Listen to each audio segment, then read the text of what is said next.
सीजेपीच्या आंदोलनाला मोठं यश. केंद्रीय शिक्षण मंत्री धर्मेंद्र प्रधानांचा राजीनामा. सोशल मीडियावरती प्रधानांनी पोस्ट केल्याची माहिती. अखेर सीजेपीचं आंदोलन मागे. सीजेपीचे प्रवक्ते सौरव दास यांची घोषणा. आंदोलकांनी जंतर मंतरवरून शांततेत घरी जावं.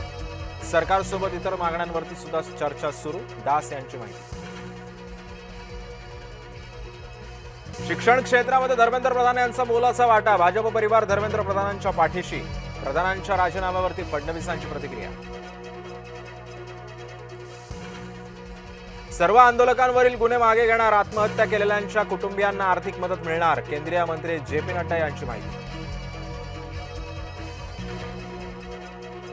सरकारच्या अहंकाराला झुकावंच लागलं. अरविंद केजरीवाल यांची धर्मेंद्र प्रधानांच्या राजीनाम्यावरती भाष्य. लाठीमारात जखमी होऊन सुद्धा विद्यार्थी मागण्यांवरती ठाम राहिले. शिक्षण मंत्र्यांचा राजीनामा हा विद्यार्थ्यांच्या जिद्दीचा विजय. प्रियंका गांधींकडून आंदोलकांचं कौतुक. शिवाजी पार्कातला उद्याचा मोर्चा होणारच. धर्मेंद्र प्रधानांच्या राजीनाम्यानंतर सुद्धा मोर्चावरती ठाकरे बंधू ठाम. जेनझीनं सरकारच्या झिंज्या उपटल्या. तरुणांनी देशाला भीतीच्या छायेतून बाहेर काढलं. धर्मेंद्र प्रधानांच्या राजीनाम्यावरती राज ठाकरेंचं वक्तव्य. तरुणांनी सरकारला नैतिक जबाबदारी घ्यायला भाग पाडलं. मी मोदींना सांगितलं होतं चर्चा सुरू करा. धर्मेंद्र प्रधानांच्या राजीनाम्यानंतर शरद पवारांचं वक्तव्य.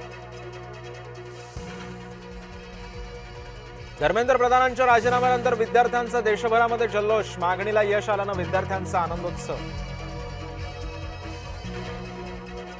बिहारमध्ये सीजेपीच्या आंदोलनावेळी गदारोळ. आंदोलकांची पोलिसांवरती दगडफेक. पोलिसांचाही लाठीचार्ज. आम्हाला आमच्या मुलाचा अभिमान आहे. अभिजित दिपकेच्या आई वडिलांच्या डोळ्यांमध्ये आनंदाश्रू. टीईटी पेपर फुटी प्रकरणी मुख्य आरोपी विजेंद्र कुमार गुप्ता अटकेमध्ये. साथीदार इंद्रजित सिंहला सुद्धा बिहारमधून अटक. पाटणामध्ये भिवंडी पोलिसांची थरारक कारवाई.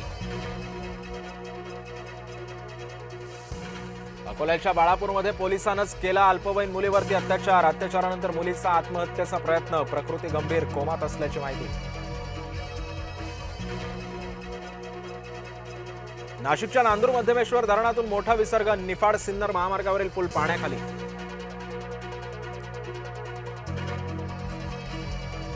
महाराष्ट्रातून पाऊस काढता पाय घेण्याची शक्यता. हवामान विभागाकडून 4 आठवड्यांचा अंदाज जाहीर. राजस्थान गुजरातमध्ये सरासरीपेक्षा जास्त पाऊस.